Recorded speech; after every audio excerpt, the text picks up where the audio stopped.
You're lying on a stone altar, staring up at the sky while four priests hold down your arms and legs. A fifth raises an obsidian blade above your chest. In a few seconds, he's going to slice through your ribs and tear out your still-beating heart while you're fully conscious. Welcome to being an Aztec sacrifice victim.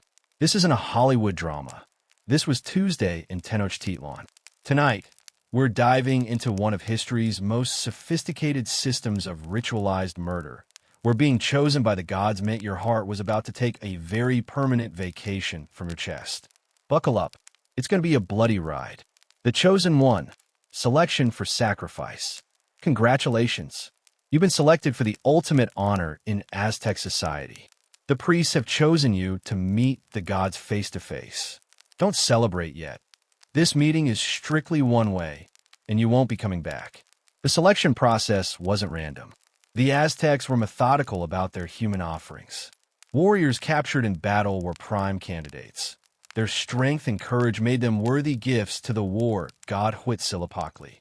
But maybe you're a beautiful young person chosen to represent the rain god Tlaloc. Or perhaps you're a skilled craftsman selected because your talents will serve the deities in the afterlife. Children weren't spared either. In fact, they were often preferred for certain rituals. Their tears were especially valued for rain ceremonies. The more they cried, the more likely the rains would come. If you were born under certain astronomical signs, congratulations. You were marked for divine service for birth. Sometimes volunteering was your only option. Failed harvests, military defeats, or natural disasters all demanded blood payment. Communities would select their offerings through divination, dreams, or simple desperation. Better to offer one than watch everyone starve. But here's the twist. Being chosen was actually considered an honor. You weren't a victim. You were a messenger, an ambassador to the divine realm. Your family might even celebrate, knowing you'd intercede for them with the gods. Of course, this honor came with one tiny catch. It was going to hurt. A lot. And then you'd be dead. The moment of selection was a ceremony in itself. Priests, nobles, and commoners would gather as your name was announced. You'd be adorned with flowers, fed the finest foods, and treated like royalty. For now, because tomorrow, you'd learn that divine favor comes with a very sharp price. Different gods had different tastes in victims. Huitzilopochtli preferred captured warriors. Their military prowess made them suitable offerings for the god of war. Tlaloc demanded children, particularly those who could cry on command. Tezcatlipoca wanted the most physically perfect specimens available. No scars, no deformities, no imperfections that might offend divine sensibilities. The priests conducting selections were experts in human evaluation. They could assess your physical condition, spiritual purity, and ritual suitability with clinical precision. Age, health, social status, astronomical birth signs, and even personality traits all factored into their calculations. You weren't just being chosen to die. You were being selected for a specific type of death designed to please specific divine appetites.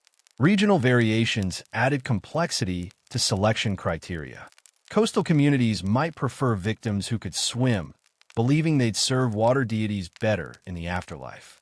Mountain people selected individuals comfortable with heights, suitable for sky god offerings.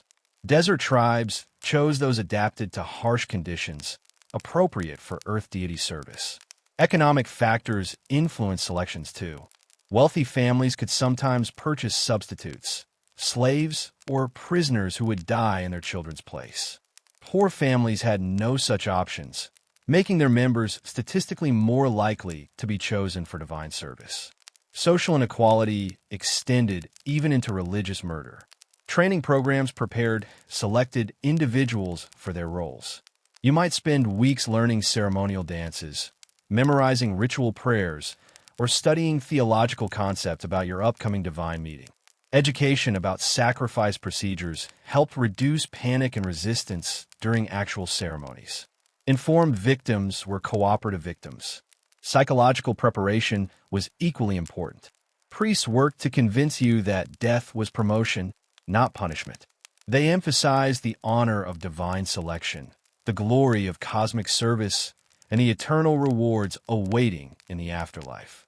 Mental conditioning made the selection process smoother for everyone involved. Some selections involved competitive elements.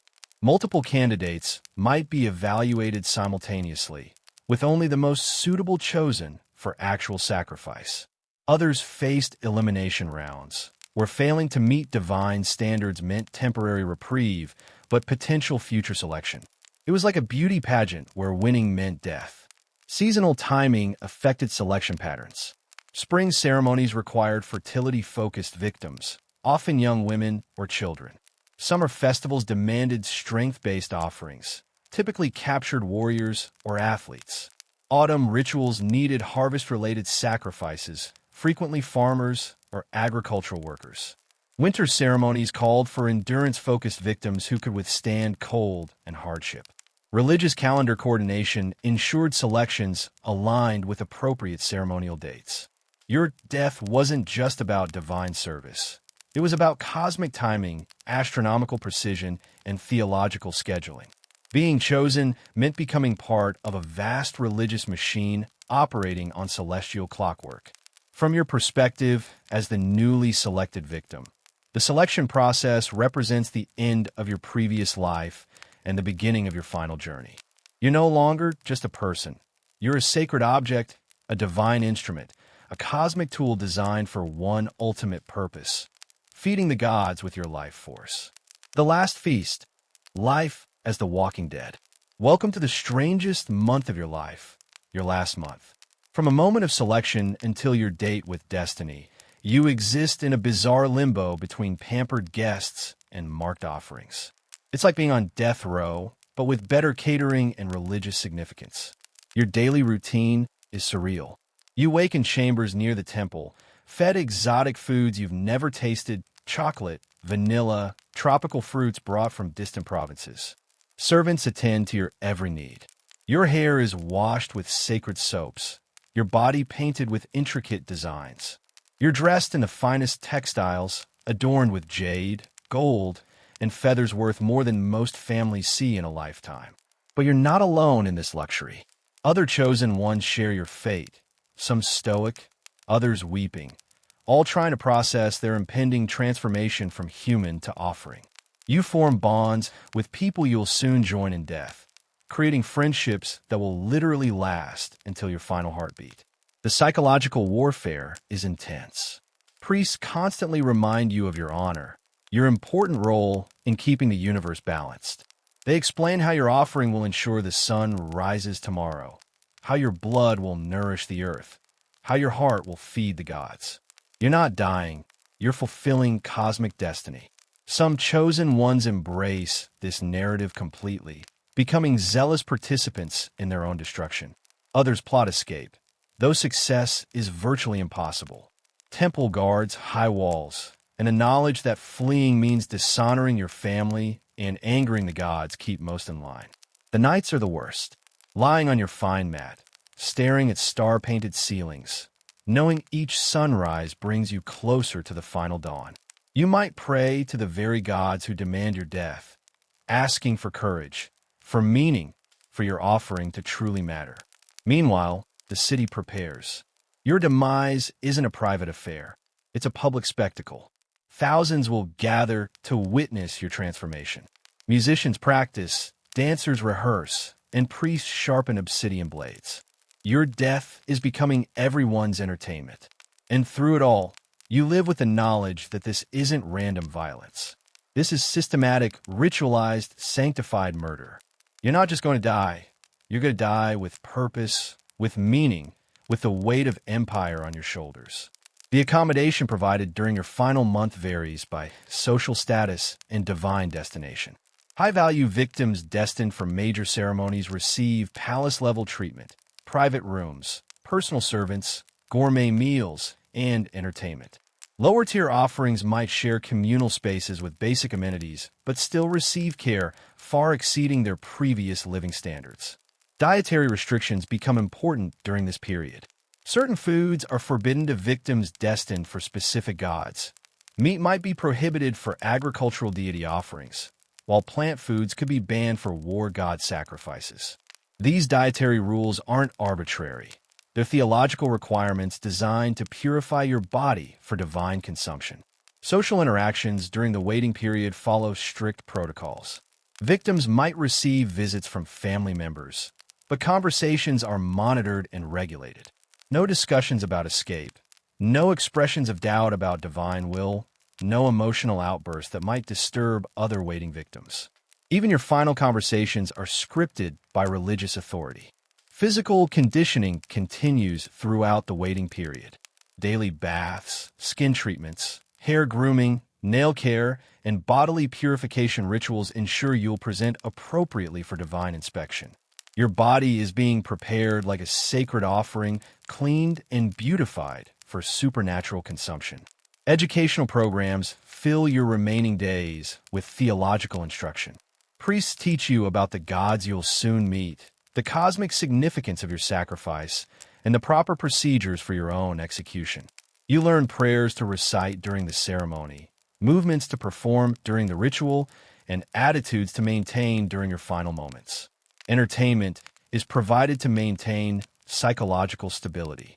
Musicians perform, storytellers share myths, and dancers demonstrate ceremonial movements. These aren't casual performances. They're carefully selected cultural experiences designed to reinforce religious messages and maintain victim compliance through distraction and indoctrination. Medical attention ensures you remain healthy until execution day. Physicians monitor your condition, treat minor ailments, and maintain your physical fitness. Sick victims are poor offerings, so your health becomes a matter of religious importance requiring professional medical care. Privacy becomes non-existent during this period. Guards watch constantly, servants report your conversations, and priests monitor your psychological state. You're never alone, never unsupervised, never free from observation. Your every action is evaluated for signs of potential resistance or spiritual doubt. Timekeeping takes on desperate importance as execution approaches. You count days, then hours, then heartbeats remaining in your life. The temporal progression becomes obsessive, with each passing moment bringing you closer to the ultimate moment when your existence transforms from living person to divine offering. Communication with the outside world is severely restricted.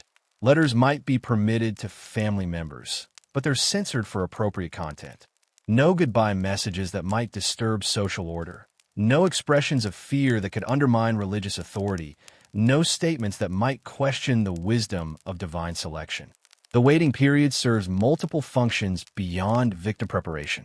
It allows time for ceremony planning, guest notification, and logistical coordination. Your month of luxury enables temple administrators to organize the massive public spectacle that your death will become. From your perspective as a doomed victim, this month represents a complex psychological challenge. You must process impending death while maintaining sanity, form relationships knowing they're temporary, and find meaning in circumstances designed to erase your individual existence in service of collective religious belief. The architecture of death, temples, and sacred spaces. Let's take a tour of your final destination, the Templo Mayor, the great temple of Tenochtitlan. This isn't just a building. It's a vertical gateway between earth and heaven, a stairway to the gods soaked in centuries of human blood.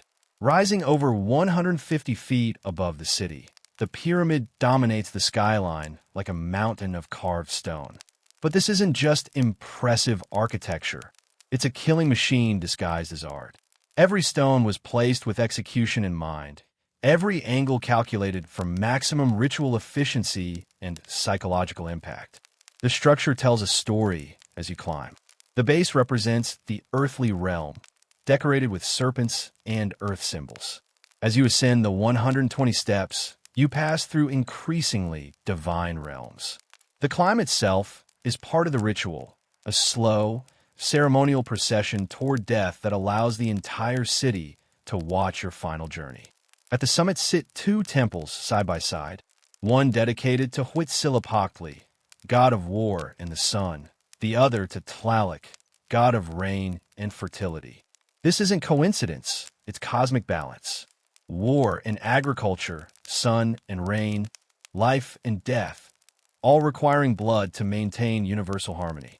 The temples are architectural masterpieces of horror. Drainage channels carved into the stone, floors direct blood into sacred vessels. The walls are painted with scenes of execution, previous offerings depicted in stunning artistic detail. The very air feels heavy with centuries of death. But the temple complex extends far beyond these twin peaks. Underground chambers house the skulls of previous offerings, thousands upon thousands arranged in neat rows. The tsampantli, or skull rack, displays heads like trophies in the main plaza. Smaller shrines throughout the complex serve specific purposes, some for children, others for warriors, each designed for particular types of offerings. The acoustics are deliberately engineered. Screams from the summit carry throughout the city, while chants and drums echo off stone walls to create an overwhelming sensory experience. Every architectural element serves the ritual, from the placement of braziers to the angle of the execution stone.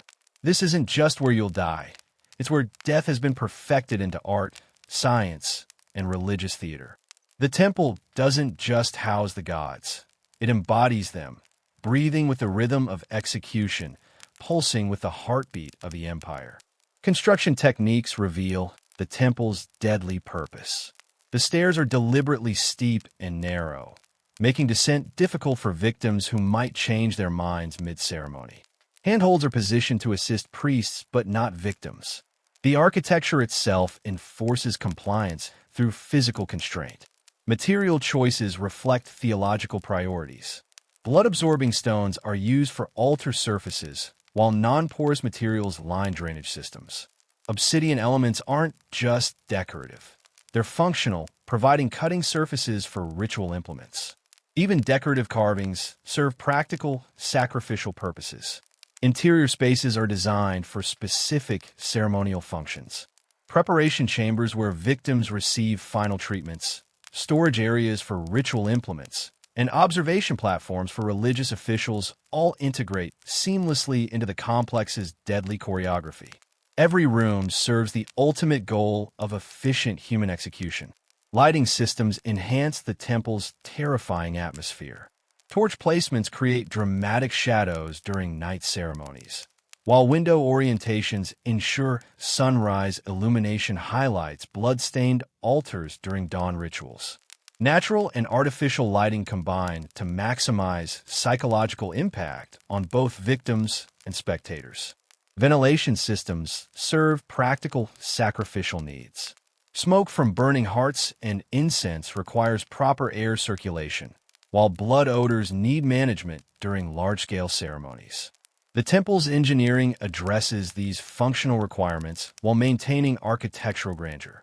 Storage facilities throughout the complex house the tools of sacred murder. Obsidian blade workshops, ritual costume repositories, and ceremonial implement armories all integrate into the temple's infrastructure. The building itself is a comprehensive sacrificial support system. Water systems serve both practical and symbolic functions.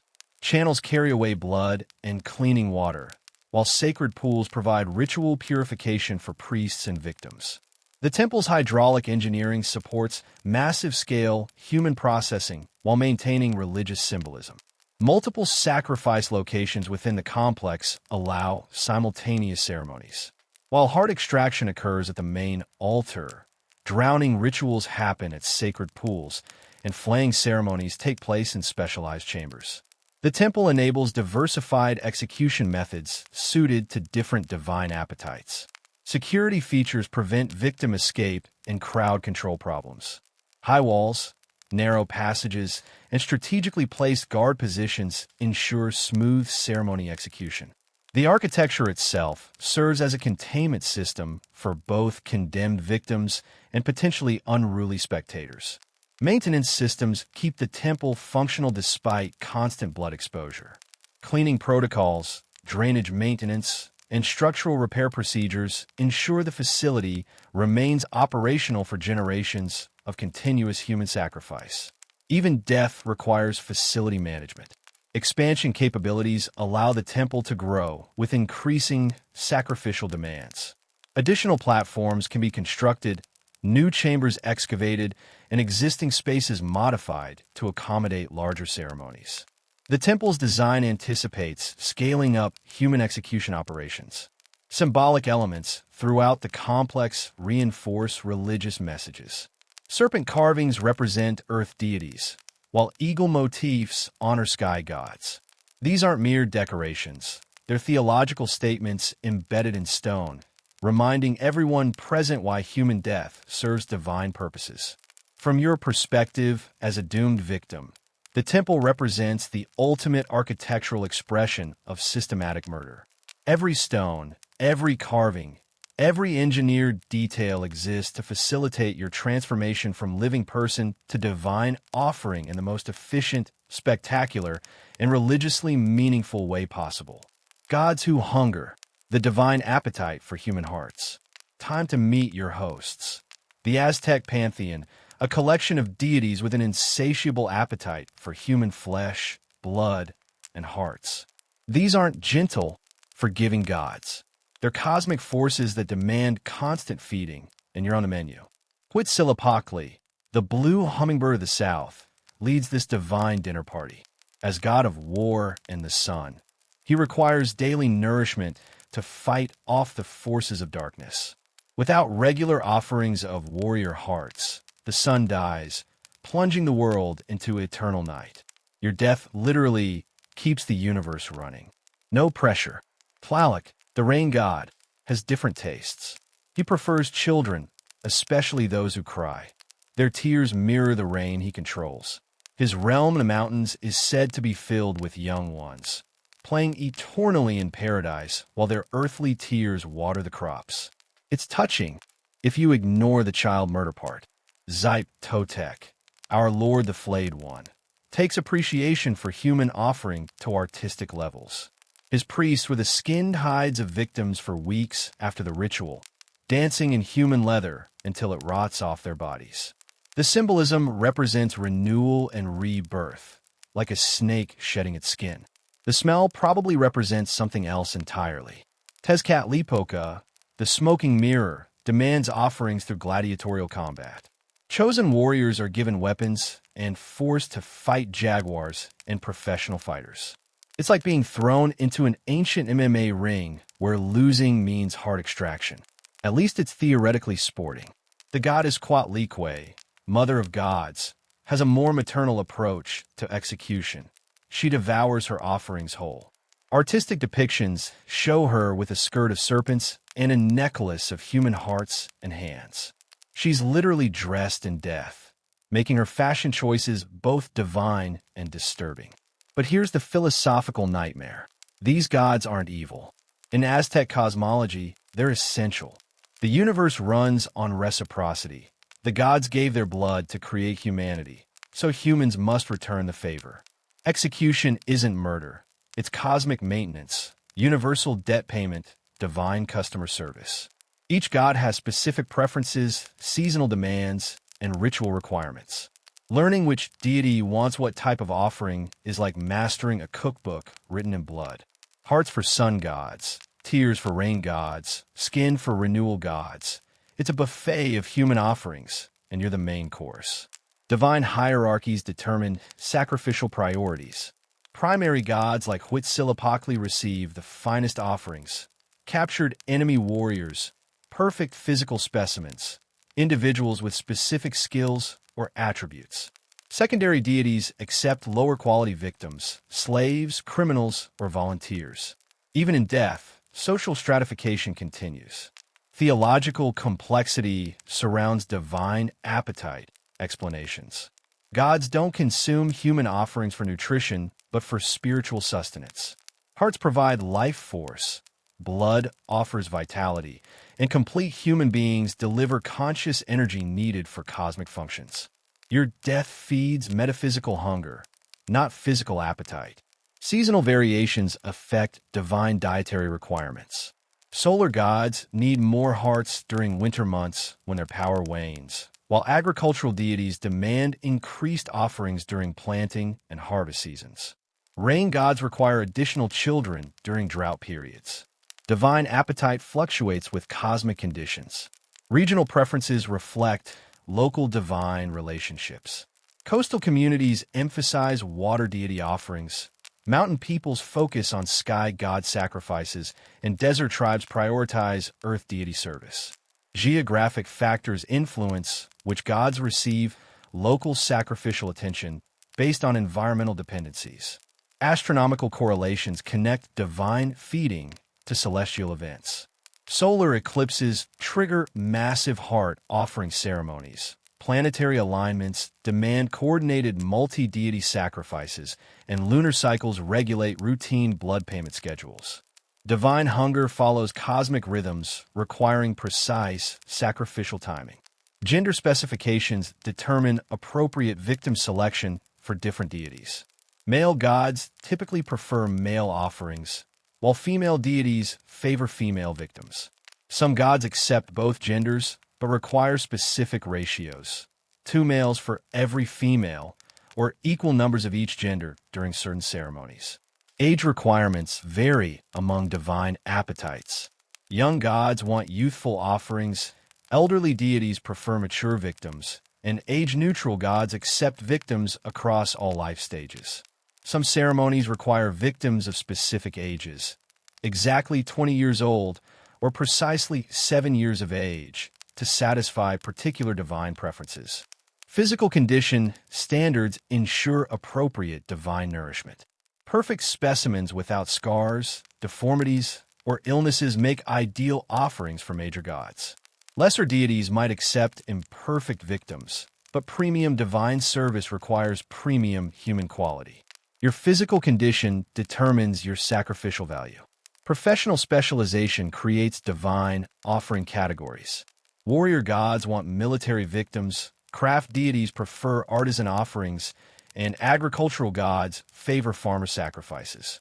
Your profession influences which deity claims your life, matching divine interests with human expertise through death.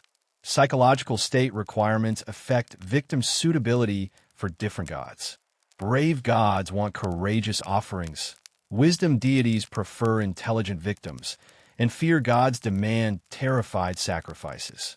Your emotional condition during execution serves specific divine appetites requiring particular psychological flavors. Mythological explanations justify divine cannibalism through creation stories. Gods sacrifice themselves to create the world, establishing reciprocal obligations for human sacrifice.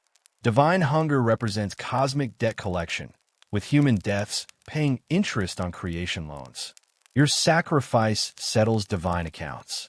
From your perspective as a designated victim, understanding divine appetites provides context for your approaching death. You're not randomly dying. You're being consumed by specific supernatural entities with particular tastes, preferences, and cosmic functions that your individual death helps maintain through universe-sustaining divine nourishment. The economics of death. How execution fueled an empire. Here's something they don't teach in economics class. Human execution as imperial policy. The Aztec Empire wasn't built just on military conquest and tribute collection. It was powered by a systematic program of ritual murder that served as population control, political theater, and economic engine, all wrapped in religious packaging. Let's start with math. Conservative estimates suggest the Aztecs executed at least 20,000 people annually at major ceremonies, with some scholars arguing for much higher numbers. The Spanish conquistador Cortés reported seeing over 100,000 skulls at the Great Temple skull rack. Whether exact or exaggerated, these numbers represent industrial-scale human processing. But execution wasn't random violence. It was calculated policy. Most victims were prisoners of war, captured in the Flower Wars, ritualized conflicts designed specifically to gather material for offerings. These weren't wars of conquest, but shopping expeditions for human victims. Enemy warriors became raw materials for religious production. The economic benefits were substantial. Execution ceremonies were massive public works projects, employing thousands of craftsmen, artists, musicians, and laborers. They stimulated trade networks stretching across Mesoamerica, bringing exotic materials needed for rituals. The temples themselves were economic powerhouses, managing vast agricultural estates worked by slaves and tribute payers. Execution also solved practical problems. Prisoners of war were expensive to maintain and dangerous to keep. Converting them into religious offerings eliminated security risks while providing divine benefits. It was genocide with a spiritual upgrade, mass murder with cosmic justification. Psychological economics were equally important. Public executions demonstrated imperial power more effectively than any army. Subject peoples learned that resistance meant not just death, but ritualized, public, religiously sanctified death. It was psychological warfare disguised as worship service. For the elite, execution ceremonies were networking events. Nobles from across the empire attended major festivals, conducting business while watching hearts get ripped out. Commerce and carnage mixed seamlessly, with trade deals negotiated between ritual disembowelment. The priests who performed executions wielded enormous political and economic power. They controlled temple resources, managed tribute systems, and served as intermediaries between rulers and gods. In many ways, they were the empire's first bureaucrats, processing paperwork written in blood. Even the practical aspects had economic implications. Victims provided meat for ritual feasts, though cannibalism was limited to religious elites. The bodies also supplied materials, bones for tools, skins for religious garments, organs for divination. Nothing was wasted in this sacred economy of death. You're not just dying for the gods, you're dying for the empire, for the economy, for a system that turns human life into political capital. Your heart isn't just feeding deities, it's fueling civilization. Resource allocation systems developed around sacrificial needs. Specialized workshops produced obsidian knives, ceremonial costumes, and ritual implements. Raw material procurement networks supplied exotic items from across Mesoamerica. Transportation systems moved victims, officials, and spectators to ceremony locations. Entire industries existed to support human sacrifice operations.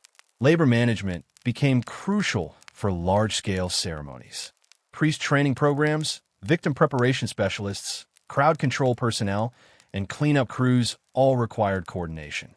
Sacrificial events were complex productions requiring project management skills comparable to modern mega-events, except with much higher mortality rates. International trade relationships often centered on sacrificial exchanges. Allied cities provided victims in exchange for military protection, while enemy territories faced increased raiding for capture operations. Diplomatic relationships could be measured by sacrificial cooperation levels. Allies shared victims, enemies became victims. Infrastructure development supported sacrificial activities. Temple construction projects, road networks for victim transportation, and accommodation facilities for ceremony attendees all required massive resource investments. The empire's physical infrastructure was designed around human sacrifice logistics. Financial systems incorporated sacrificial economics. Tribute payments often included human offerings alongside material goods. Taxation policies factored in sacrificial contributions from subject territories. Economic relationships throughout the empire had human death embedded in their fundamental structures. Insurance systems developed around sacrificial uncertainties. Backup victims were maintained in case primary offerings died prematurely, while substitute procurement networks ensured ceremony schedules could be met despite supply disruptions. Risk management principles applied to human inventory management. Market mechanisms determined victim values.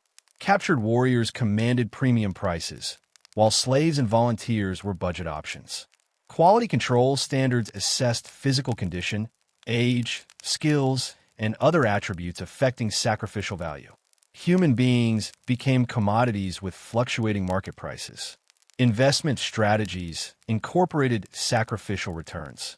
Rulers invested in military campaigns primarily for victim acquisition, measuring success by sacrifice quantity rather than territorial gains. Return on investment calculations included divine favor received per victim executed, optimizing supernatural benefits through efficient killing. Manufacturing systems supported sacrificial operations. Obsidian blade production, costume creation, and ceremonial implement fabrication all operated on industrial scales.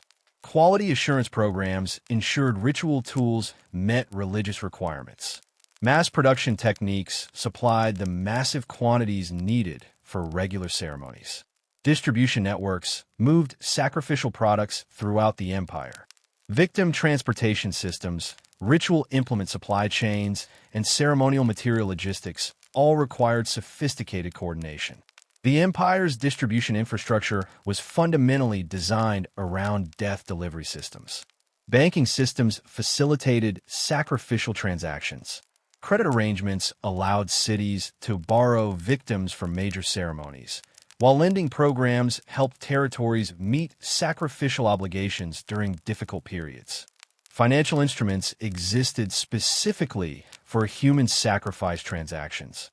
From your economic perspective as a sacrificial victim, you represent a valuable commodity in a complex market system. Your death generates employment, stimulates trade, demonstrates political power, and provides spiritual services. You're not just dying. You're participating in an economic engine that uses human death as its primary fuel source. Tools of the trade, obsidian blades, and sacred instruments. Let's talk about the tools that will end your life, because in the Aztec world, even murder weapons were works of art. The priests who will kill you aren't savage butchers. They're skilled artisans using the finest instruments available in the ancient world. The star of the show is the obsidian blade, volcanic glass sharper than modern surgical steel. These aren't crude stone knives. They're precision instruments capable of cutting through bone with a single stroke. Obsidian can be knapped to an edge just one molecule thick, creating blades so sharp they can split hairs or slice through your rib cage with equal ease. The execution knife itself is a sacred object, often decorated with mosaics of turquoise, jade, and gold. The handle might be carved in the shape of a serpent or eagle, transforming the instrument of death into a work of art. Some knives are blessed in elaborate ceremonies, becoming semi-divine objects in their own right. But obsidian wasn't the only tool in the priestly arsenal. For different rituals, different instruments served different gods. Flint knives for certain ceremonies, copper axes for others, specialized tools for specific types of body modification. Each god apparently had preferences about how their offerings were prepared. The execution stone, the techcatl, deserves special mention. This curved altar was designed specifically for heart extraction, with a convex surface that forced the victim's chest upward and outward, making the priest's job easier. The stone itself was often carved with religious symbols and painted with the blood of previous offerings, creating a patina of death that never completely washed away. Priests used other tools to enhance the ceremony. Conch shells produced haunting musical accompaniment. Copal incense burners filled the air with sacred smoke. Ceremonial rattles and drums created rhythmic soundtracks for murder.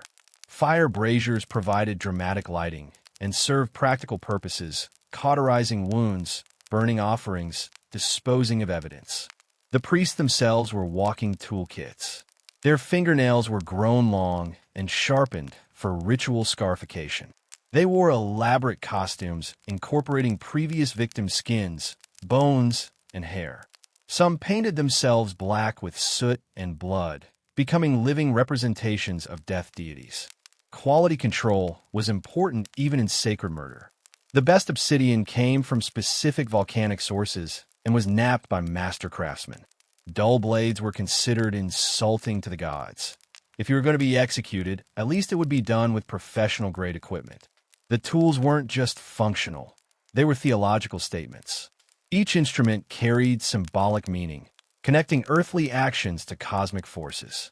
The knife wasn't just sharp metal.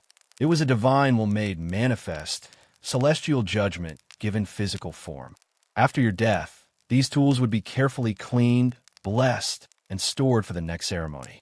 Your blood would join the accumulated stains of thousands of previous victims, adding your essence to instruments that served gods older than memory.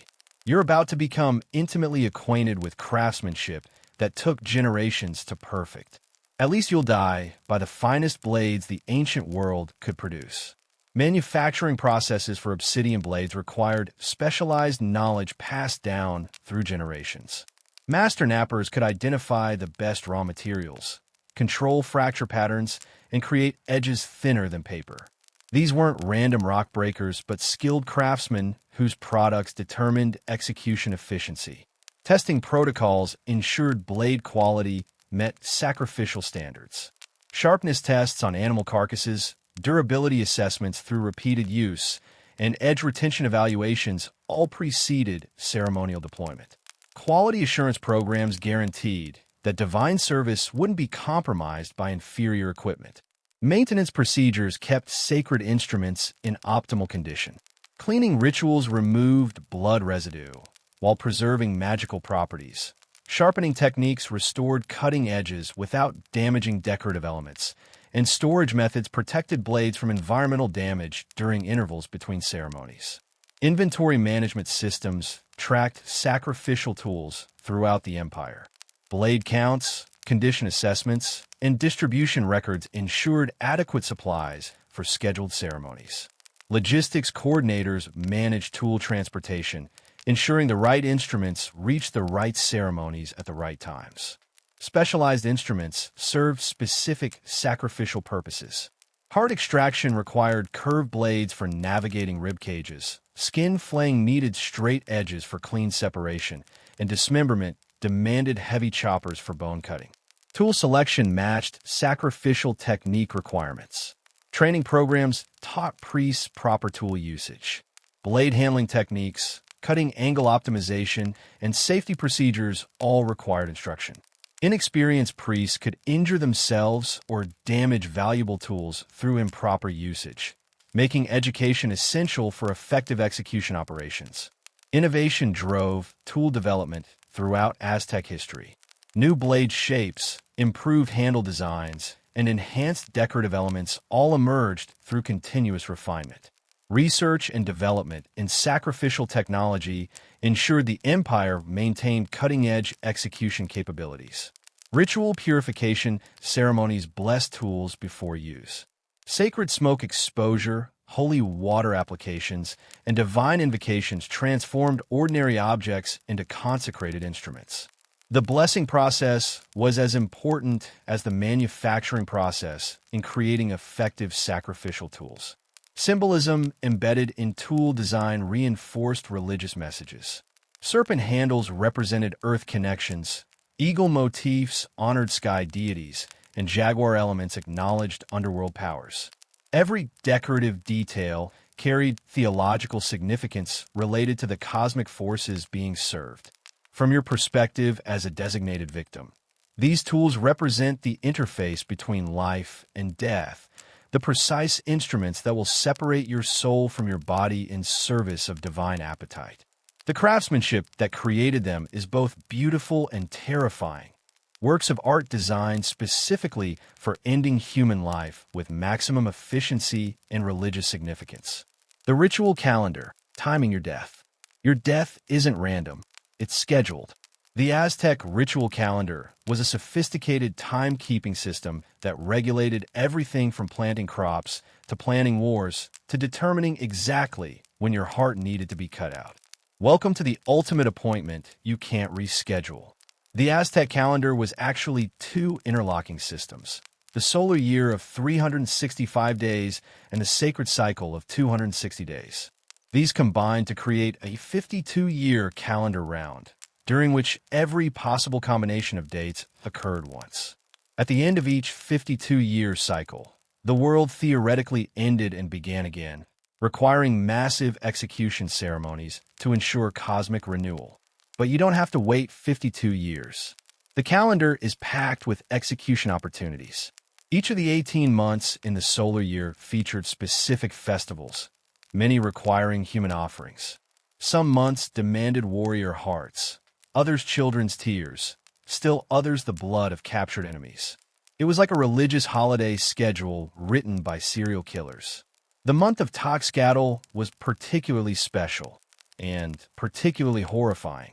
This festival honored Tezcatlipoca with the execution of a perfect young man who had spent an entire year living as the god's earthly representative. For 365 days, he was treated like a divinity incarnate, given every luxury, worshipped by commoners. Then, at the festival's climax, he climbed the temple steps and offered his heart to the god he had personified. It was a method of acting taken to its ultimate, fatal conclusion. Xiom-al-Pili, the new fire ceremony held every 52 years, required hundreds of executions to restart time itself. Prisoners were saved up for months beforehand, creating a massive inventory of human offerings for the cosmic reboot. If the ceremony failed, if the gods rejected the offerings, the world would end in darkness and earthquake. No pressure on your performance. Seasonal festivals aligned execution with agricultural cycles. Spring plantings required fertility offerings, often children buried alive to ensure good harvests. Fall celebrations demanded warrior hearts to thank the gods for military victories. Winter ceremonies needed fire offerings to encourage the sun's return from its seasonal weakness. Even individual days carried execution significance. The sacred 260-day calendar assigned auguries to each date, determining whether it was favorable for offering, war, marriage, or trade. Some days were so unlucky that only death could purify them, meaning someone had to die just to make the calendar work properly.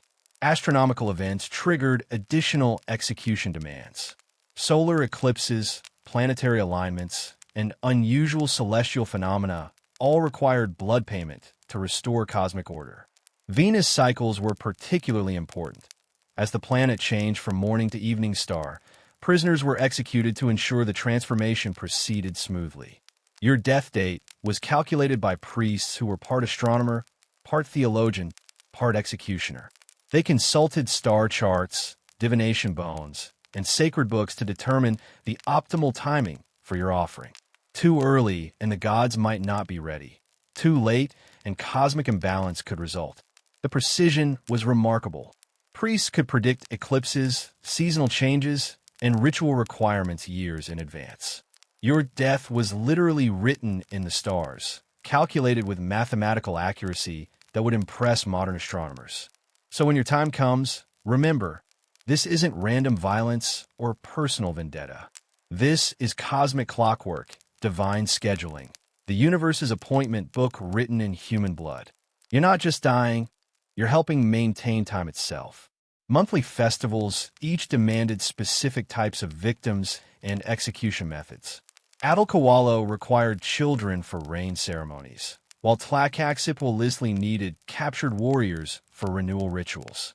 Tozaztantli called for flower offerings alongside human hearts, and Huitozatli demanded agricultural workers to bless corn planting. Preparation timelines extended months before scheduled executions. Victim selection occurred during specific calendar periods. Ceremonial costume creation required weeks of craftsmanship, and priest training programs coordinated with calendar cycles. Your death was planned with the precision of modern project management. Backup scheduling accommodated calendar complications. Weather delays, astronomical miscalculations, or supply shortages could disrupt ceremony timing, requiring contingency plans and alternative dates. Even divine scheduling needed risk management protocols. Record-keeping tracked calendar compliance throughout the empire. Provincial administrators reported ceremony completion dates, victim quantities, and ritual procedure accuracy to central authorities. Bureaucratic oversight ensured calendar obligations were met across all territories. International coordination synchronized calendars across allied cities. Diplomatic communications shared ceremony schedules, avoiding conflicts where multiple territories might compete for the same auspicious dates. Calendar diplomacy prevented sacrificial scheduling disputes. From your perspective as a scheduled victim, the calendar represents both countdown timer and cosmic significance. Your death isn't just personal termination. It's a precisely timed component in universal maintenance, scheduled with astronomical accuracy to serve divine and imperial needs. Varieties of death, different gods, different horrors. Not all execution deaths were created equal. Depending on which god you were destined to serve, your final moments could range from relatively quick heart extraction to prolonged torture ceremonies that would make medieval inquisitors take notes. Let's explore the diverse buffet of death awaiting Aztec victims. The classic heart extraction, tlacamictalisli, was considered the most honorable death. You'd be stretched backward over the curved altar while 4 priests held your limbs. The high priest would use an obsidian knife to slice through your rib cage, reach in, and tear out your still beating heart. The organ would be offered to the gods while still pulsing. Then your body would be thrown down the temple steps. Quick, efficient, and divinely approved. If you had to die, this was the way to go. But Tlaloc, the rain god, preferred a different approach. His victims, usually children, were drowned, buried alive, or left to die slowly in caves. The theory was that their tears would encourage rainfall, so anything that prolonged suffering and increased crying was considered beneficial.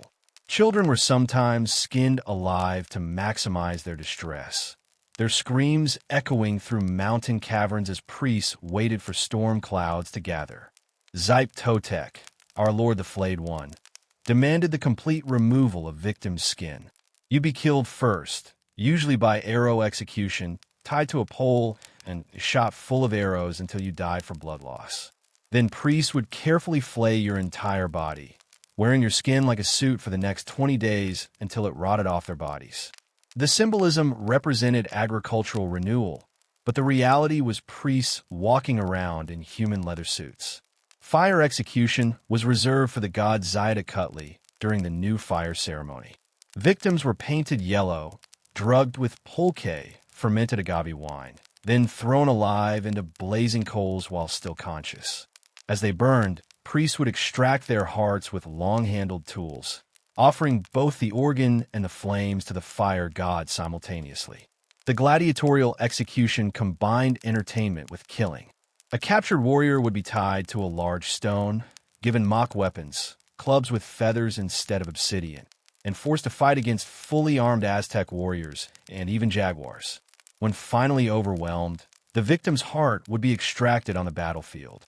It was like ancient MMA, but the loser always died. Water execution involved more than simple drowning. Victims were weighted down and thrown into sacred cenotes, natural limestone pools, where they would sink to join previous offerings in underwater caves. Some were thrown into Lake Texcoco with precious objects, becoming eternal servants to water deities in their aquatic realm. Arrow execution was particularly theatrical. The victim would be tied to a wooden frame or pole, then shot with arrows from multiple directions. The goal wasn't quick death, but gradual blood loss, with each arrow creating another wound for blood to flow from. The scattered blood was collected for various ritual purposes while the victim slowly died from accumulated trauma. Mass execution ceremonies during major festivals could involve dozens of different death methods simultaneously. Priests specialized in particular techniques, becoming master craftsmen of specific killing styles. Some focused on heart extraction, others on flaying, still others on drowning or burning. Each method carried specific religious significance and was believed to please different aspects of the divine pantheon. Your death wasn't just personal. It was a cosmic service performed by skilled professionals using techniques refined over centuries. You weren't just dying, you were contributing to a theological art form. Strangulation methods were used for specific deities requiring breathless offerings. Victims would be slowly strangled with ritual cords while priests chanted prayers, ensuring the soul departed gradually rather than suddenly. The prolonged death process was believed to enhance spiritual transfer to divine recipients. Dismemberment executions involved systematic body part removal while victims remained conscious. Arms, legs, and extremities were severed in specific sequences, with each amputation dedicated to different divine aspects. The victim's awareness throughout the process was considered essential for proper spiritual energy transfer. Burial alive was reserved for earth deity offerings, particularly during agricultural ceremonies. Victims were placed in prepared graves while conscious, then covered with earth as priests performed fertility rituals. The slow suffocation was believed to transfer life force directly to soil spirits responsible for crop growth. Exposure executions left victims tied to mountainous locations where they'd die from weather, wild animals, or starvation. This method was used for sky god offerings, allowing divine forces to choose the specific death mechanism. The uncertainty added theological significance to the victim's final moments. Poison executions used plant-based toxins to create specific death experiences.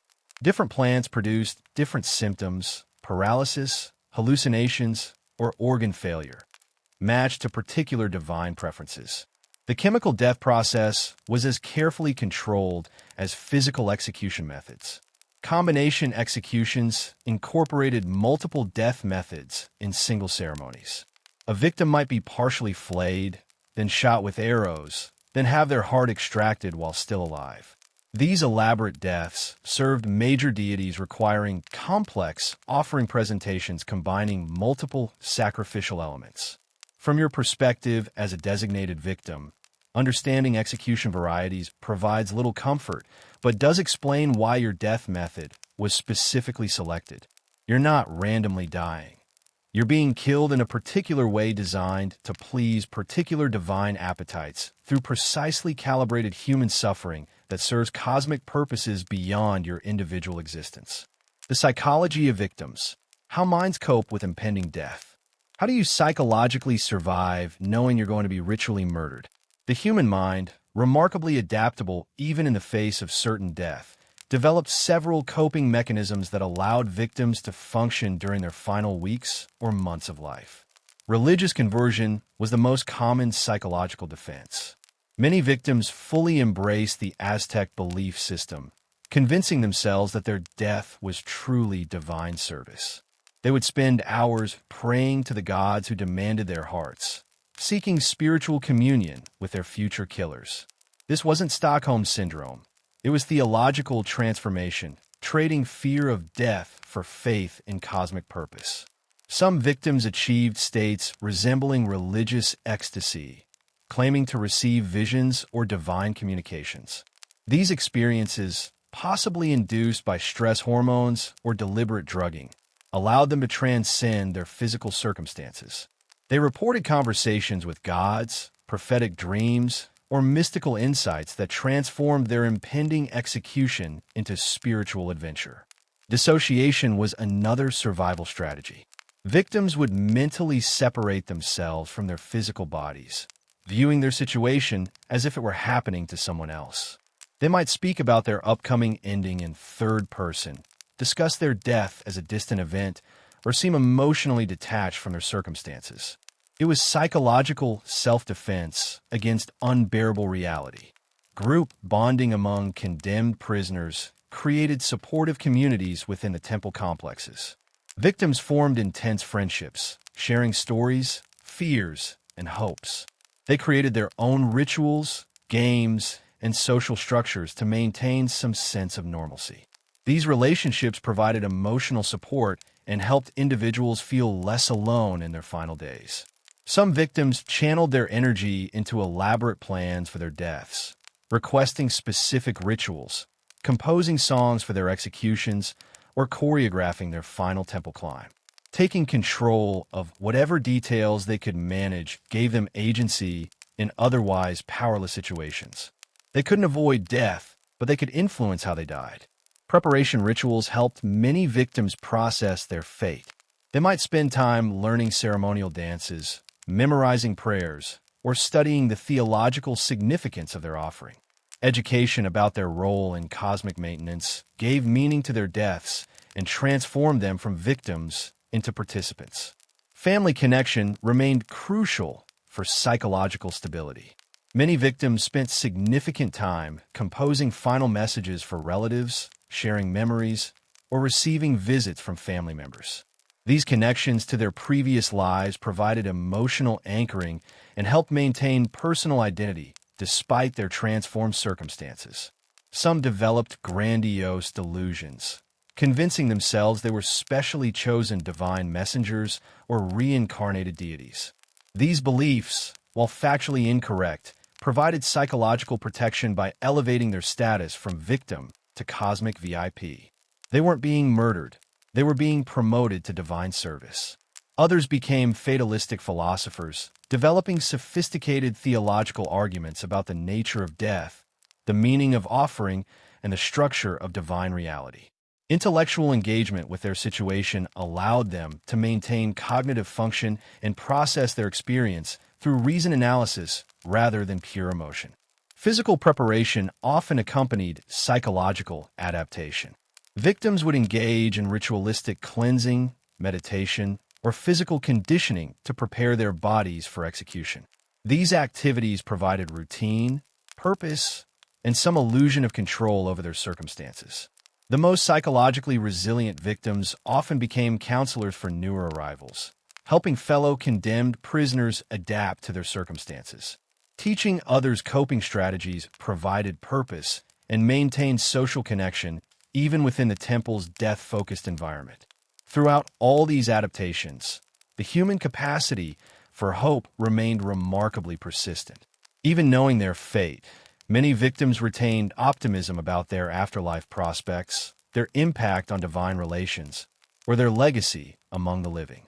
Hope, apparently, is the last psychological defense to die. Denial mechanisms allowed some victims to maintain psychological function by refusing to accept their fate's reality. They might convince themselves that rescue was imminent, that they'd been selected for non-fatal ceremonies, or that divine intervention would save them. These delusions provided temporary psychological relief despite being factually groundless. Bargaining behaviors emerged as victims attempted to negotiate alternative outcomes. They might offer prayers, promise divine service, or suggest substitute victims in exchange for their lives. While unsuccessful, these negotiation attempts provided psychological benefits by maintaining some sense of personal agency in desperate circumstances. Regression responses led some victims to adopt childlike behaviors, seeking comfort through simplified thinking patterns and dependency relationships. Adult victims might cling to caretakers, engage in juvenile activities, or retreat into fantasy worlds reminiscent of childhood safety and security. Anger expressions varied among victims, from rage against captors to fury toward divine powers demanding their deaths. Some channeled anger into resistance planning, others into verbal defiance, and still others into physical aggression against themselves or fellow victims. Anger provided emotional energy for psychological survival. Depression symptoms affected many victims as execution dates approached. Withdrawal from social interaction, loss of appetite, sleep disturbances, and emotional numbness were common responses to approaching death. However, severe depression could interfere with ceremony requirements, leading to medical intervention or victim replacement. Acceptance processes developed as victims reconcile themselves to their fate. This wasn't passive resignation, but active integration of death into their identity and worldview. Accepting victims often displayed remarkable peace and dignity during their final days, impressing even their executioners with their composure. From your psychological perspective as a doomed victim, these coping mechanisms represent your mind's desperate attempt to maintain sanity while processing the incomprehensible reality of scheduled death. Your psychological survival strategies serve both self-preservation and social function, helping you navigate the impossible circumstances while minimizing disruption to the religious system requiring your death. The spectacle, public theater of death. Your execution isn't a private affair. It's the main event in Tenochtitlan's most spectacular public theater. Thousands of spectators will gather to watch your death, treating your final moments as entertainment, religious experience, and social events all rolled into one unforgettable show. The preparation begins days before your actual ending. The entire city transforms into a festival ground, with vendors selling food, craftsmen displaying ritual objects, and musicians practicing ceremonial songs. Your death has become an economic stimulus package, generating income for everyone from flower sellers to professional mourners. Architecture enhances the theatrical experience. The Great Temple's design ensures that your execution will be visible from throughout the central plaza. The step pyramid creates a natural amphitheater, with your final moments performed on the ultimate stage. Acoustics carry your screams, or final words, to audiences hundreds of yards away. The ceremony begins before dawn with elaborate processions. Priests in full regalia, musicians with drums and flutes, dancers in jaguar and eagle costumes, and nobles in feathered finery all parade through the city streets. You're the guest of honor in this mobile death festival, adorned with flowers and precious ornaments while marching toward your execution. Costume design rivaled any theater production. Your ceremonial garments are masterpieces of textile art, decorated with symbols representing your role in the cosmic drama. The priests wear outfits incorporating elements from previous executions: jaguar pelts, feathered headdresses, and jewelry made from human bones. It's a haute couture meets horror show. The climbing of the temple steps becomes pure theater. Each step is deliberately paced, allowing the crowd to build anticipation. Priests might pause for chanted prayers, ritual dances, or dramatic gestures. Your ascent is choreographed to maximize emotional impact on the audience, transforming your death march into performance art. Music provides the soundtrack to your demise. Conch shell trumpets announce key moments, drums maintain ritual rhythm, and flutes add haunting melodies to the proceedings. Some ceremonies included choruses of hundreds of voices chanting prayers or hymns. Your death has its own original score, composed and performed by professional musicians. Crowd participation was encouraged and expected. Spectators would chant responses to priestly invocations, throw flowers or precious objects toward the temple, and engage in ritual self-bloodletting during climactic moments. The audience wasn't passive. They were co-performers in this sacred drama. Special effects enhanced the spectacle. Copal incense created dramatic smoke effects.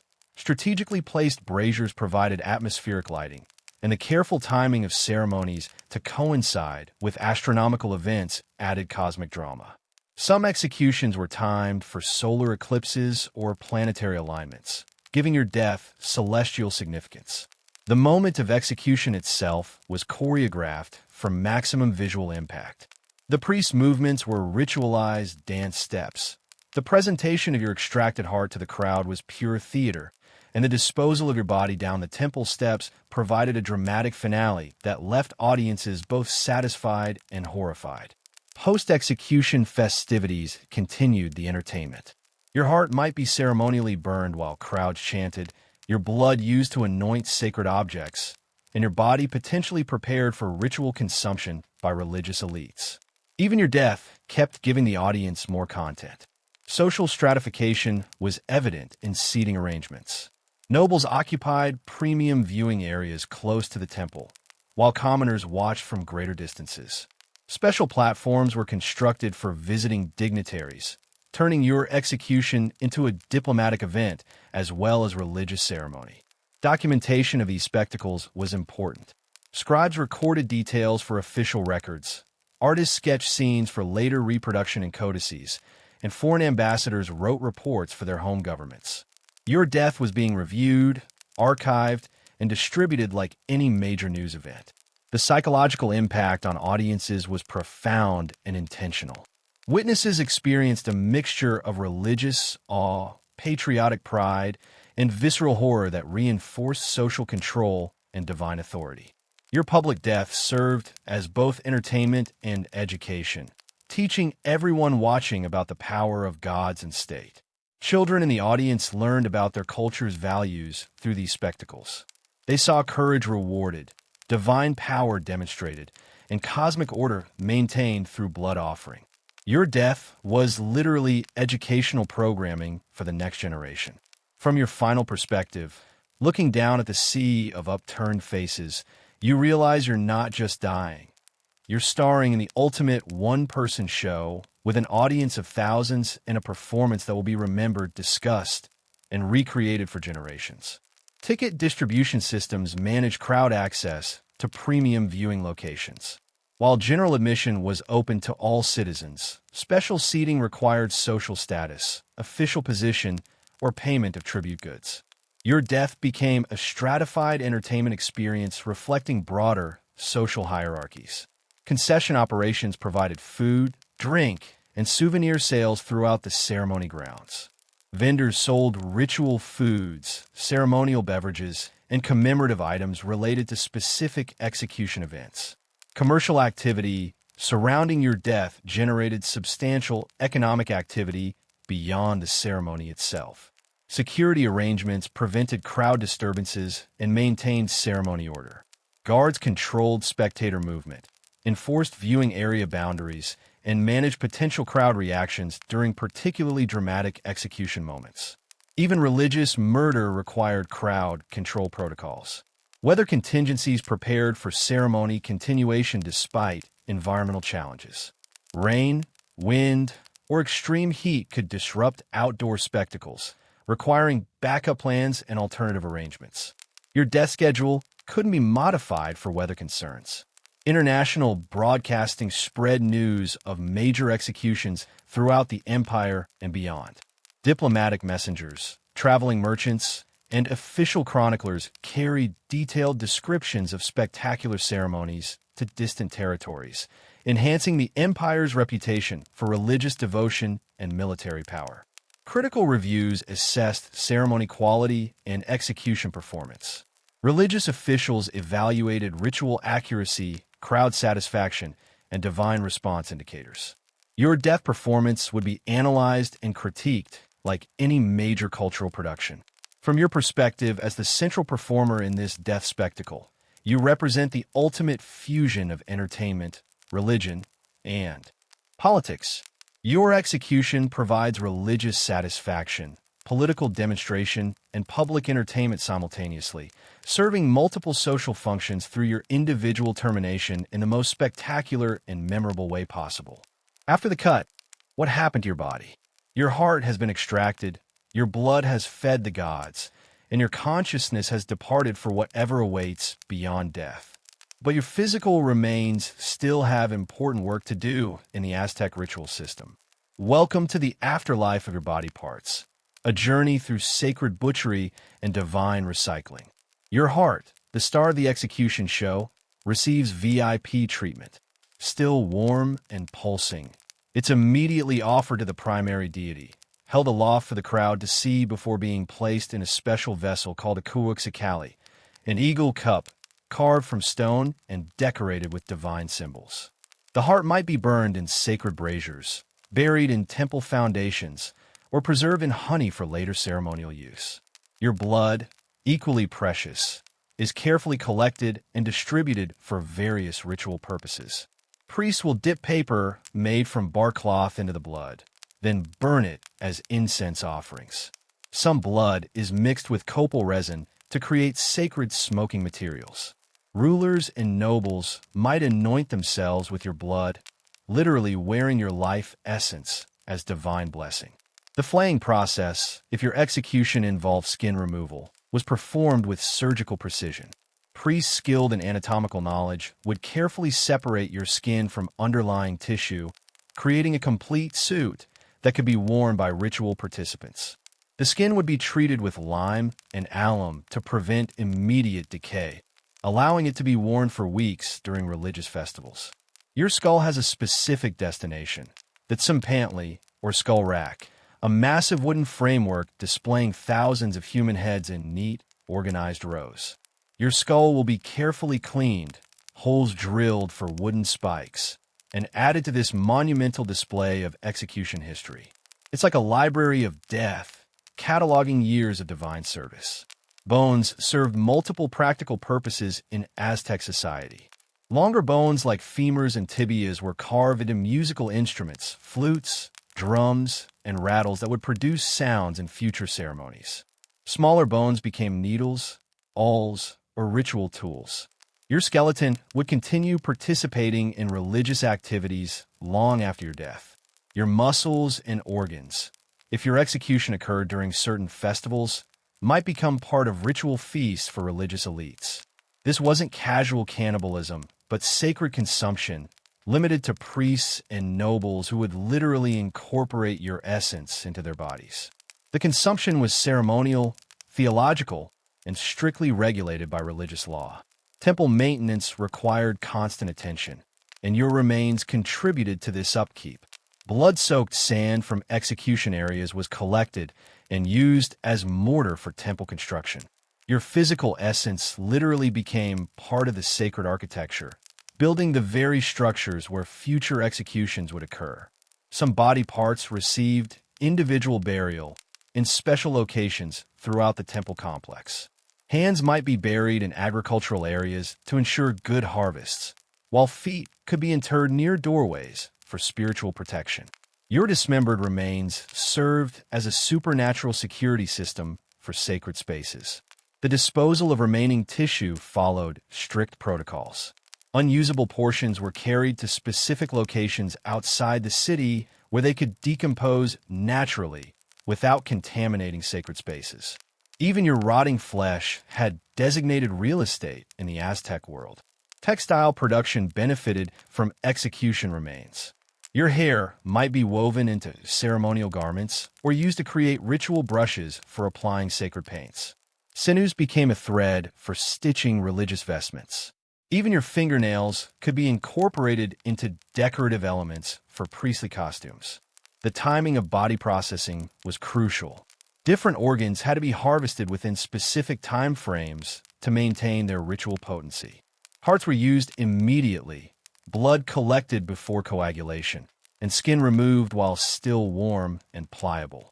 It was like a sacred butcher shop operating on divine deadlines. Documentation of body disposal was maintained by temple scribes. Records tracked which parts went where, ensuring proper distribution according to religious protocols. Your remains were literally inventoried, cataloged, and distributed through a bureaucracy of death that would make modern supply chain managers envious. Some execution remains were preserved for future ceremonies. Hearts might be dried and powdered for ritual incense, bones cleaned and stored for seasonal festivals, and hair bundled for specific religious occasions. Your body became a renewable resource for ongoing spiritual activities. The entire process, from heart extraction to final disposal, typically took several days to complete. Teams of specialized workers, part priest, part mortician, part craftsman, handled different aspects of body processing. Your death employed an entire workforce dedicated to sacred recycling. Even waste from the processing had ritual significance. Water used to clean execution tools was collected and poured onto temple gardens, feeding sacred plants with divinely blessed liquid. Nothing was truly discarded. Everything had potential spiritual value in the Aztec cosmological system. Your physical transformation from living person to distributed sacred materials represents the ultimate Aztec recycling program, where death becomes raw material for continued religious production, and your body serves the gods long after your soul has departed. Quality control measures ensured proper body part utilization. Inspection procedures verified organ condition, processing techniques maintained material integrity, and storage methods preserved items for future use. Even death required quality assurance protocols. Transportation systems moved body parts throughout the empire. Preserved organs might be shipped to distant temples, processed bones distributed to affiliated religious centers, and specialized remains delivered to specific ceremonial locations. Your death had supply chain implications. Manufacturing operations converted body parts into finished religious products. Bone workshops created musical instruments, skin processing facilities prepared leather goods, and specialized craftsmen transformed various remains into ceremonial objects. Your death supported entire industries.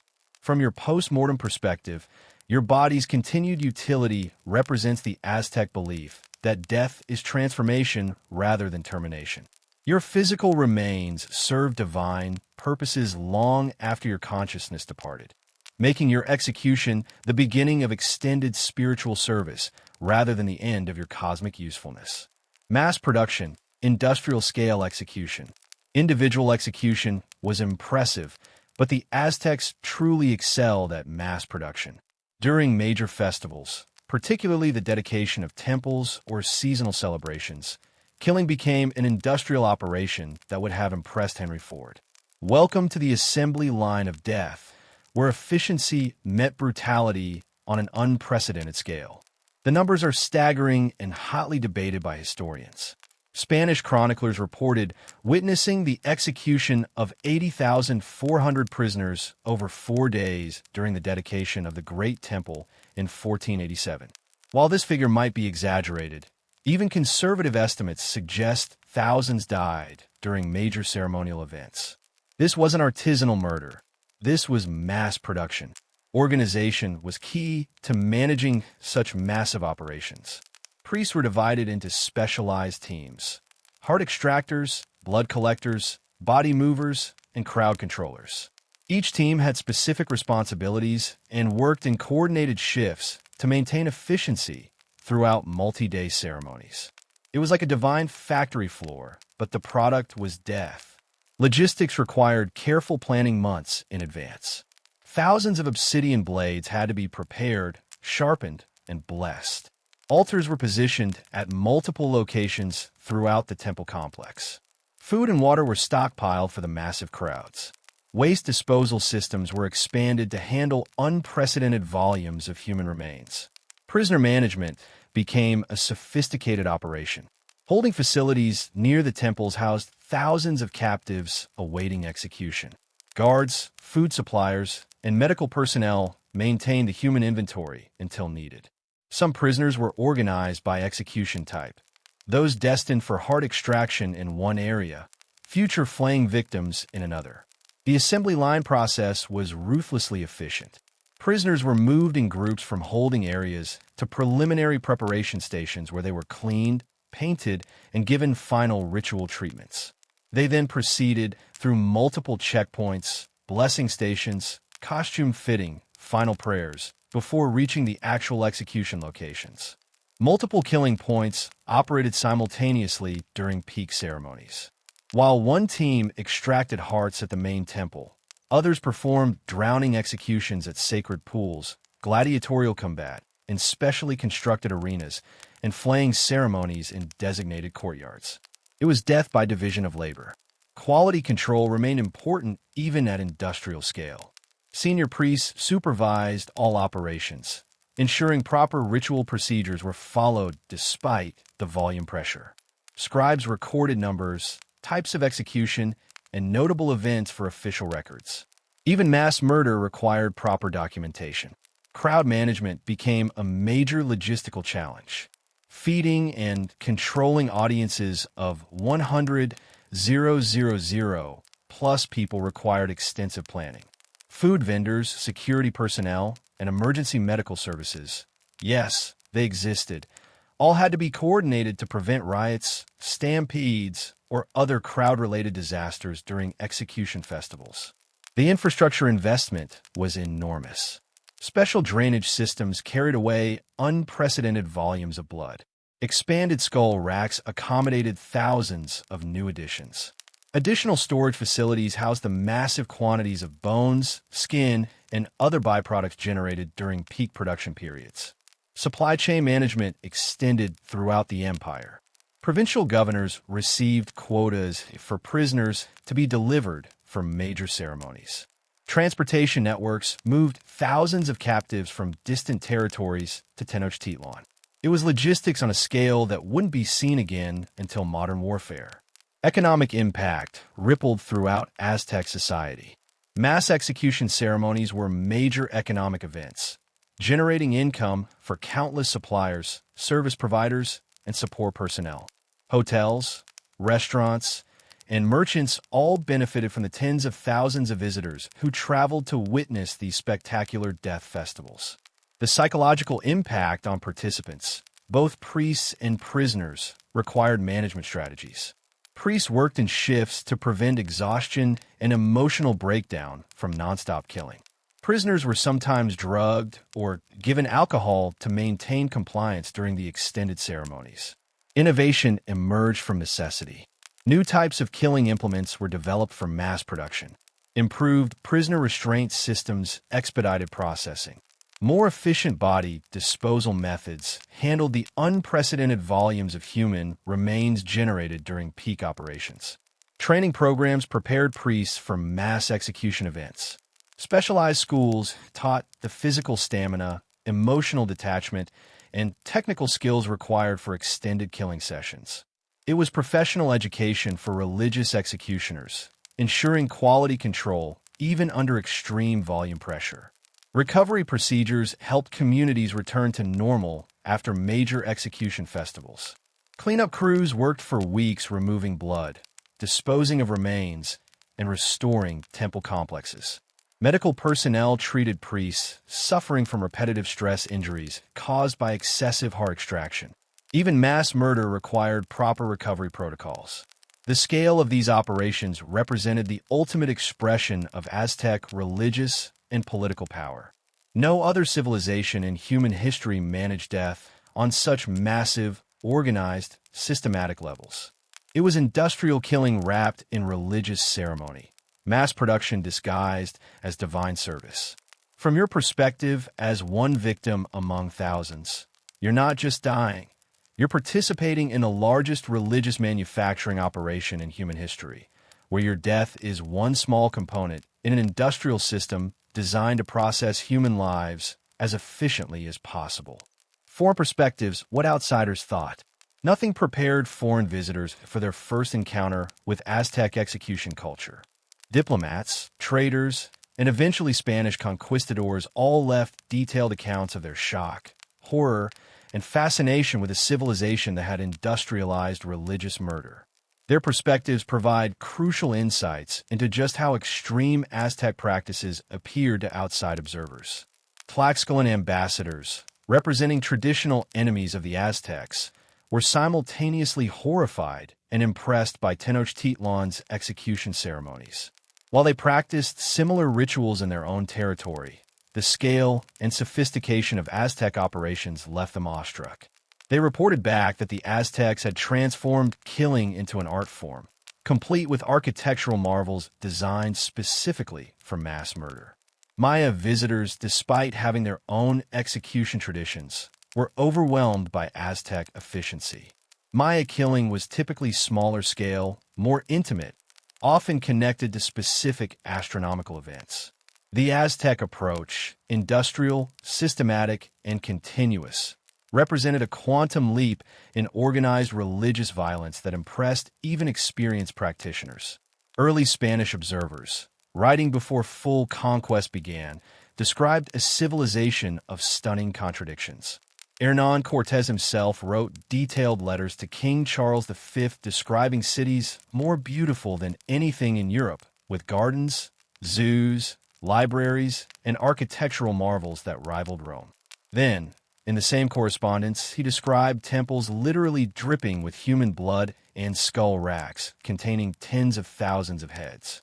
Bernal Diaz del Castillo, a conquistador who witnessed execution ceremonies firsthand, wrote visceral accounts of the sounds, smells, and sights that haunted him decades later. He described the screams echoing from temple pyramids, the stench of rotting flesh and dried blood, and the casual attitude of Aztec citizens towards sites that left Europeans vomiting and unable to sleep. The Spanish were particularly disturbed by the ritualistic cannibalism that accompanied some executions. European Christians had no cultural framework for understanding religious consumption of human flesh. Even societies they considered barbaric didn't typically eat their enemies as part of organized religious ceremonies. The Spanish saw this as ultimate proof of Aztec moral depravity. Portuguese traders who reached Tenochtitlan through Pacific routes left accounts comparing Aztec execution to Asian religious practices they'd encountered. They noted that while human killing existed in various forms throughout the world, nowhere had they seen it organized so systematically, performed so publicly, or integrated so completely into daily governmental and religious operations. Indigenous visitors from non-executing cultures, some northern tribes who practiced different religious traditions, were reportedly traumatized by their exposure to Aztec ceremonies. Several accounts describe diplomats fleeing the city after witnessing their first heart extraction, preferring to risk dangerous travel home rather than remain in such a blood-soaked environment. The most detailed foreign observations came from Spanish priests who arrived with conquistadors.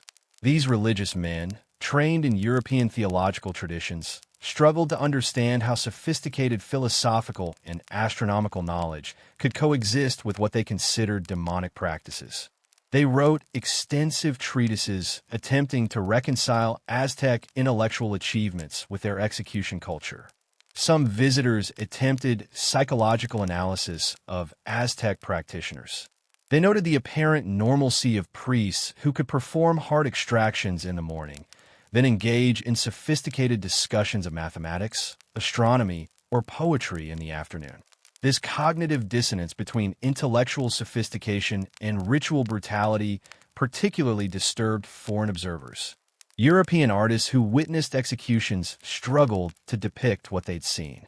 Many drawings and paintings from the period show clear evidence that artists couldn't bring themselves to accurately portray the most graphic elements of what they'd witnessed. Even visual documentation was filtered through European sensibilities that found Aztec practices literally indescribable.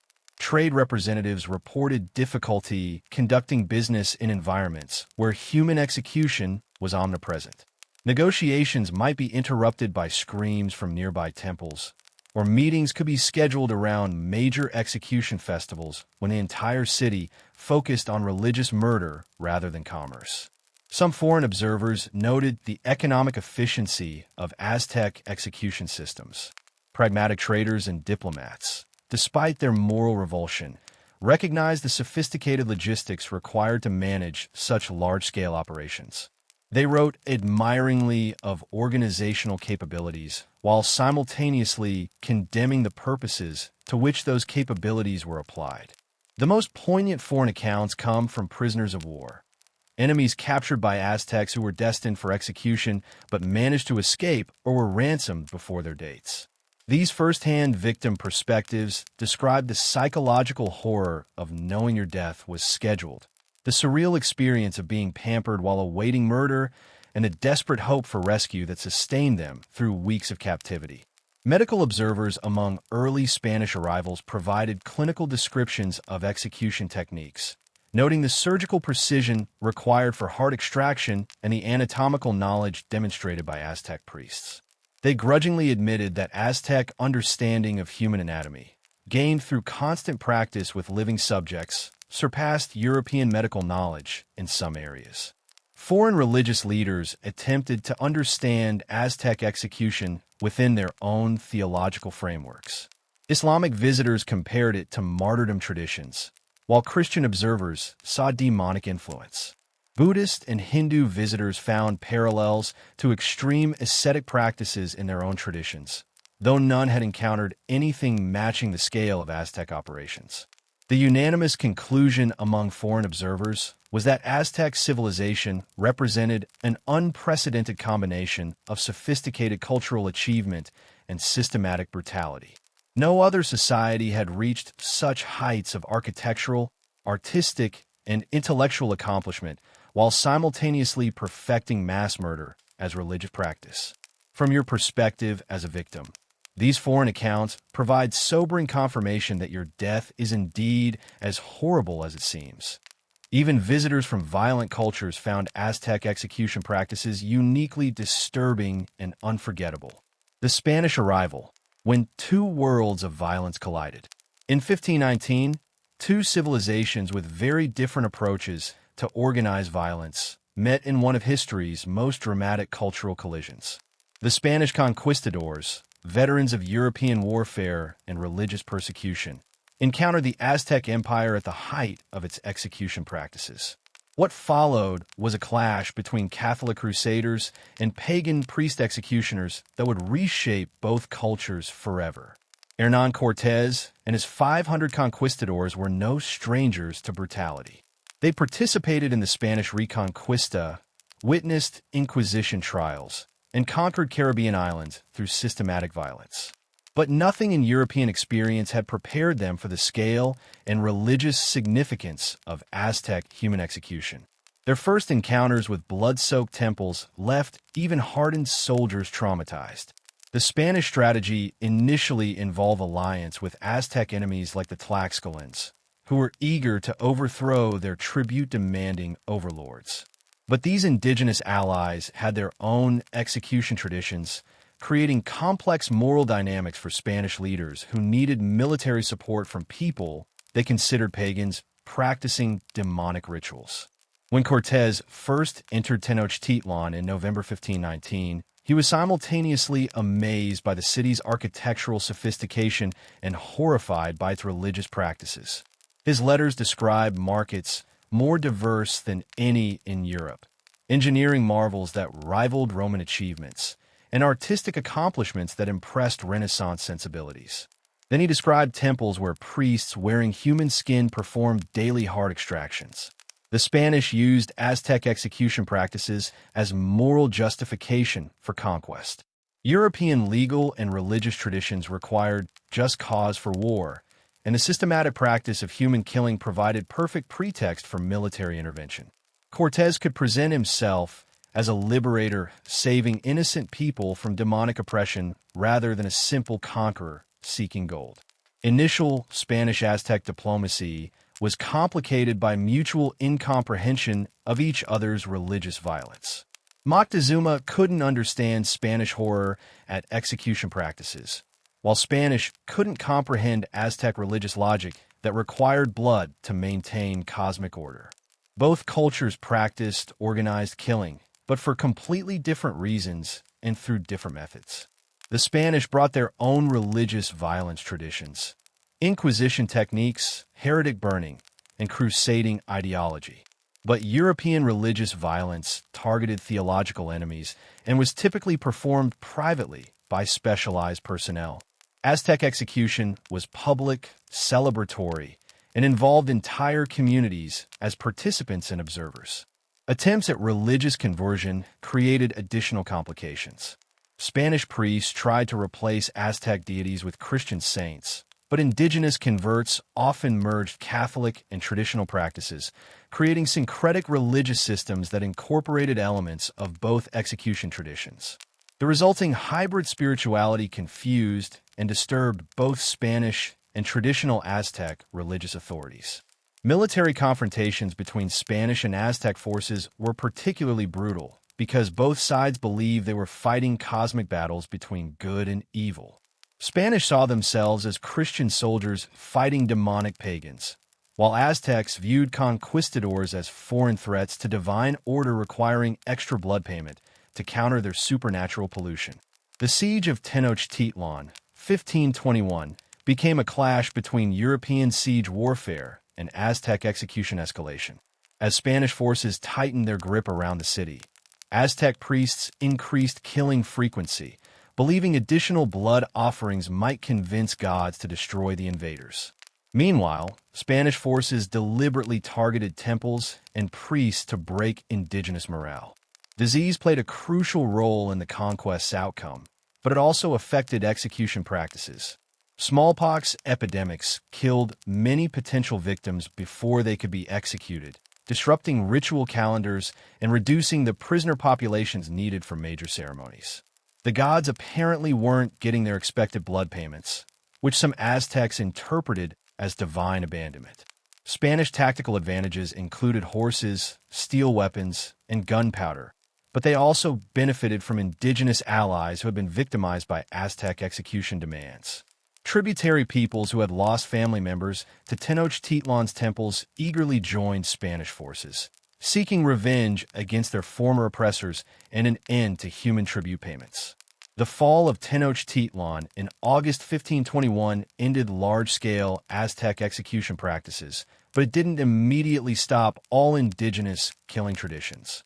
Spanish colonial authorities spent decades rooting out clandestine practices, often using torture and burning, European-style religious violence, to suppress indigenous religious violence. Post-conquest documentation by Spanish chroniclers and indigenous scribes provides most of our detailed knowledge about Aztec execution practices.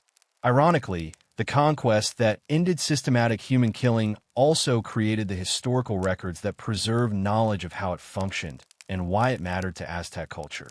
The conquistadors themselves were psychologically affected by their exposure to Aztec execution culture. Many suffered what modern psychiatrists would recognize as post-traumatic stress disorder, reporting nightmares about heart extractions, flashbacks to skull rack encounters, and inability to forget the sounds and smells of temple ceremonies. Spanish religious authorities faced theological challenges in explaining how God had permitted such sophisticated civilizations to develop while practicing what Christians considered ultimate evil. This led to complex theological debates about indigenous souls, natural law, and divine providence that influenced Catholic missionary strategies throughout the Americas. The conquest represented a collision between two different concepts of sacred violence. Europeans practiced religious violence to enforce theological orthodoxy and political control, while Aztecs used it to maintain cosmic balance and divine favor. Neither culture could comprehend the other's approach to organized killing as religious practice.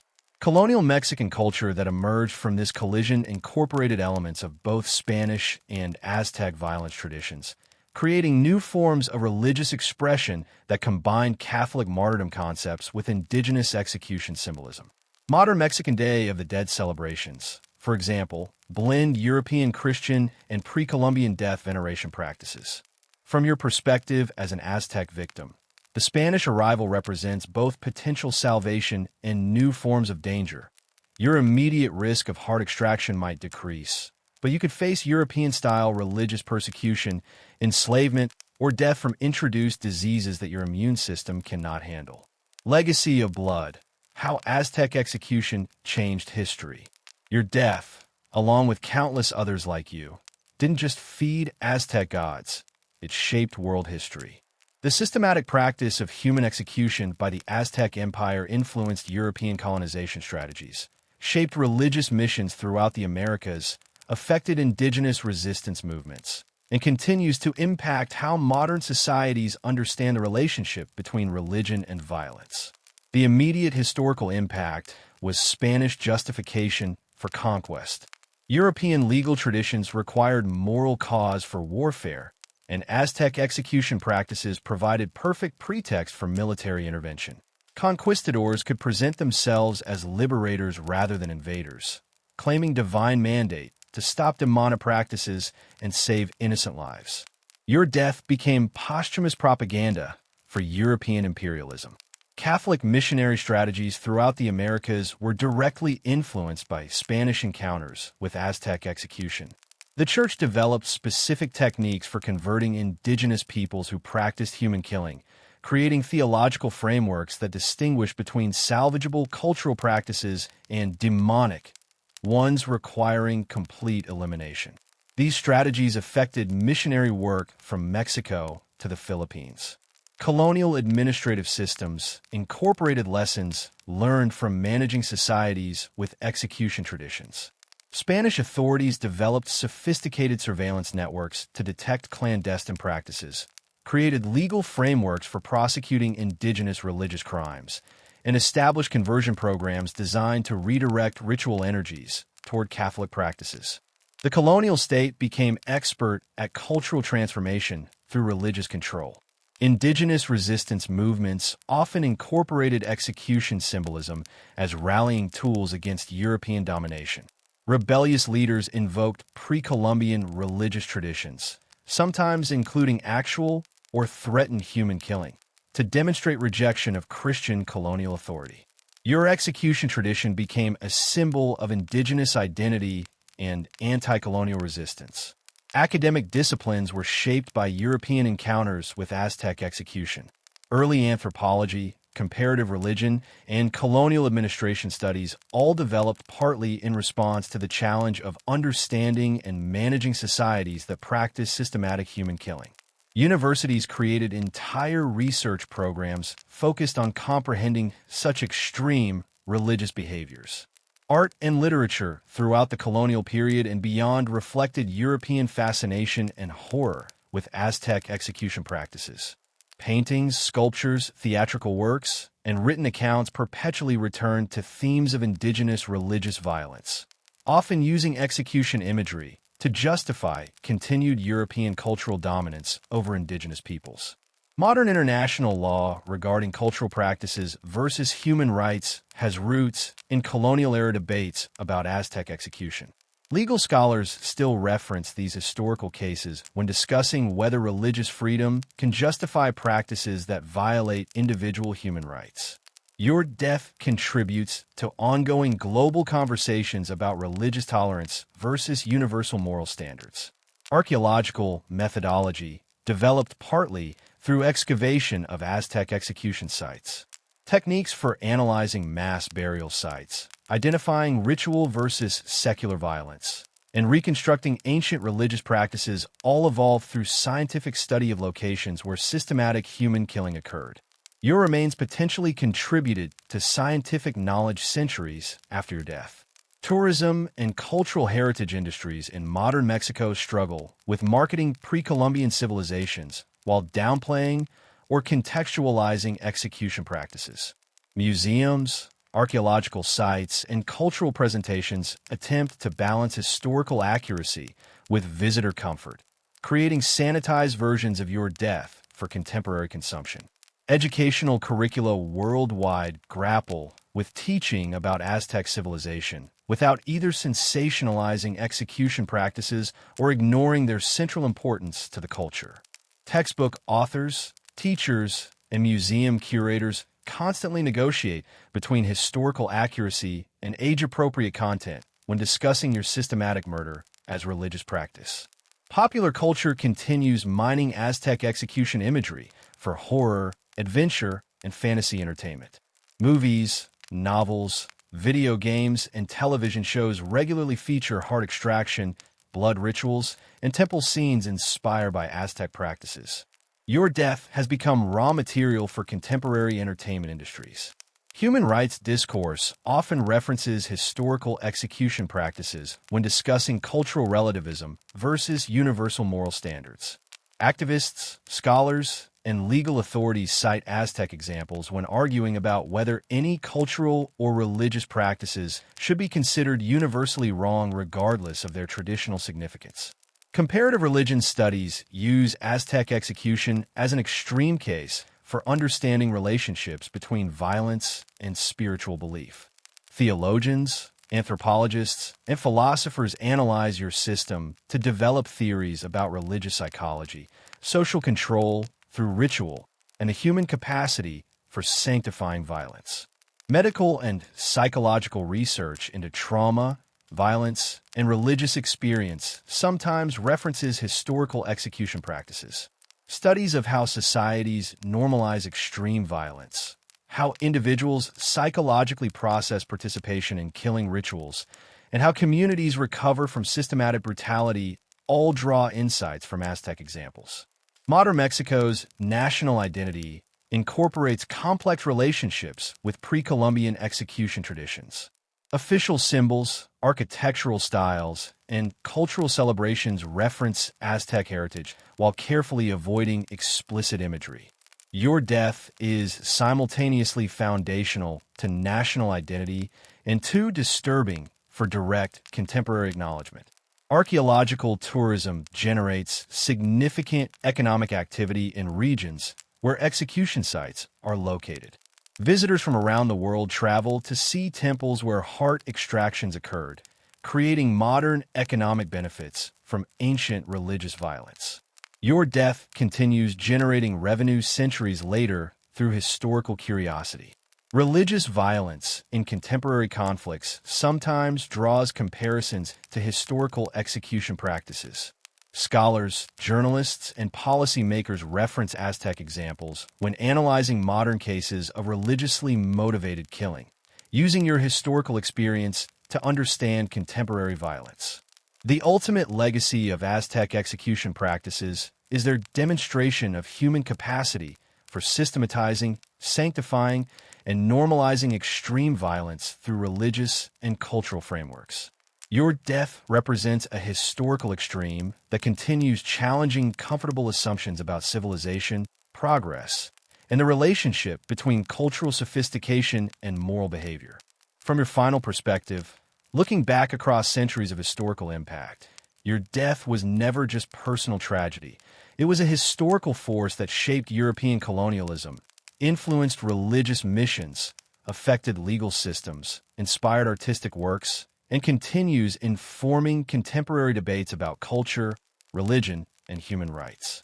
Your heart, extracted in an Aztec temple, didn't just feed ancient gods. It became part of the historical foundation upon which modern global civilization was built, for better and worse. The blood-soaked stones where you died echo through history, reminding every generation that the human capacity for both transcendent achievement and systematic brutality often coexist within the same society, the same culture, and sometimes even the same individual. Welcome to your legacy, darker, more complex, and more influential than you could have imagined in your final moments atop that pyramid, looking down at the crowd gathered to witness your transformation from living person to historical symbol.